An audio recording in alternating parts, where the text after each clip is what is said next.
मध्य प्रदेश के नागरिकों से भी प्रार्थना करता हूं, सारे जिला निर्वाचन अधिकारियों से भी प्रार्थना करता हूं, जितने हमारे आरओ हैं विधानसभा का, जिनको काम दिया गया एसआईआर का, उनसे भी प्रार्थना करता हूं, और जो बीएलओ हैं जो बूथ पर एसआईआर की प्रक्रिया को पूर्ण कर रहे हैं, उनसे भी प्रार्थना करता हूं कि 11 लाख नाम 3 दिन में बढ़ना, 4 लाख से सीधे 11 लाख हो जाना फॉर्म 7 के अंतर्गत, इस बात के लिए साजिश के ओर मैसेज देती है जो भारतीय जनता पार्टी ने किया है। भारतीय जनता पार्टी का अखबारों में आ रहा था कि फॉर्म 7 के अंतर्गत मंत्रियों की ड्यूटी लगाई गई है कि 50-50 वोट की रक्षा करो। फिर एसआईआर, चूँकि बीजेपी का राज है, एसआईआर यानी निर्वाचन नामावली को शुद्धिकरण है, तो फिर बीजेपी की सरकार ने मंत्रियों की ड्यूटी क्यों लगाई।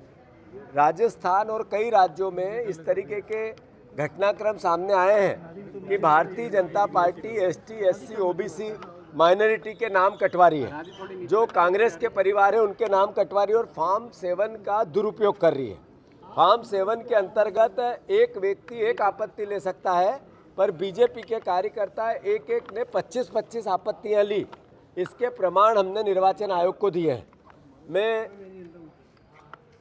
सारे निर्वाचन में काम करने वाले कर्मचारियों को निवेदन करना चाहता हूं, अगर एक बूथ पे भी अनियमितता मिली, आपने भारतीय जनता पार्टी का साथ दिया, भारत के नागरिक का होने के बाद नाम काटा या अवैध नाम जोड़ा, तो हम आपके खिलाफ पुलिस में एफआईआर कराएंगे। और यही निर्देश आज मुख्य निर्वाचन आयोग, मुख्य सर्वोच्च न्यायालय ने भी आसाम में और बिहार के संदर्भ में दिया है। मैं फिर से बीएलओ जितने, उनसे आग्रह करता हूं, आप ईमानदार लोग हो। 95% बीएलओ ईमानदारी से काम कर रहे हैं। 5% बीएलए बीजेपी के नेताओं के प्रभाव में आकर दुरुपयोग कर रहे हैं। मैं आपकी पूरी सीआर बिगड़ जाएगी। जितने बीएलओ हैं, अगर आपने एक भी नाम गलत तरीके से काटा या एक भी नाम गलत तरीके से जोड़ा, तो उसका भारतीय जनता पार्टी के लोग हथेली लगाने नहीं आएंगे आपके आगे के भविष्य के लिए। एक जो टीचर है, जो अलग अलग विभाग में कर्मचारी काम कर रहे हैं, जो आंगनवाड़ी की हमारी बहनें हैं, जो अलग अलग छोटे छोटे चतुर्थ श्रेणी के कर्मचारी हैं, और वो बीएलओ का काम कर रहे हैं, अगर उन्होंने बीजेपी के नेताओं के प्रभाव में आके कोई काम किया, तो आपके खिलाफ थाने में और जेल की सलाखें आपका रास्ता देख रही है।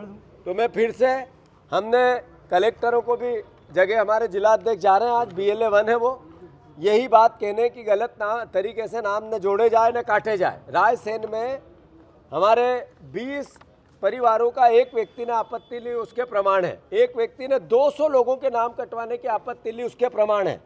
जिन लोगों ने आपत्ति ली, जब उनसे पूछा गया कि आपने आपत्ति ली, तो उनको पता ही नहीं है, उनके नाम से नकली आपत्ति ऑनलाइन चढ़ा दी गई है।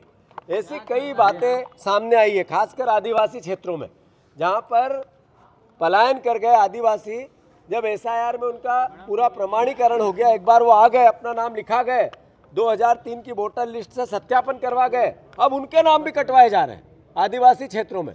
तो ये एक तरह से भारतीय जनता पार्टी को, जो राहुल गांधी जी बार बार कहते हैं वोट चोरी करके ये चुनाव जीतना चाहते हैं, ये प्रमाण मिलने लगे हैं।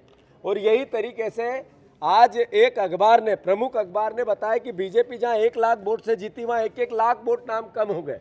यहाँ भोपाल की नरेला सीट है, भोपाल की गोविंदपुरा सीट है, ये पीसी भैया वाली सीट है। ऐसी कई सीटें इंदौर की है जहाँ 1,50,000, 55,000, 75,000 से बीजेपी जीतती, वहाँ 1-1 लाख वोट कम होना, नाम कम होना, ये इस बात के लिए घोतक करता है, इस बात के लिए इशारा करता है कि बीजेपी वोट चोरी करके आई थी। तो फिर से कोई कर्मचारी बेईमानी करता मिला, उसके खिलाफ कांग्रेस का कार्यकर्ता, उसके खिलाफ अंतोगत्वा उसको जेल भेज के ही रहेगा। बस इतना निवेदन है, कोई बेईमानी नहीं करे।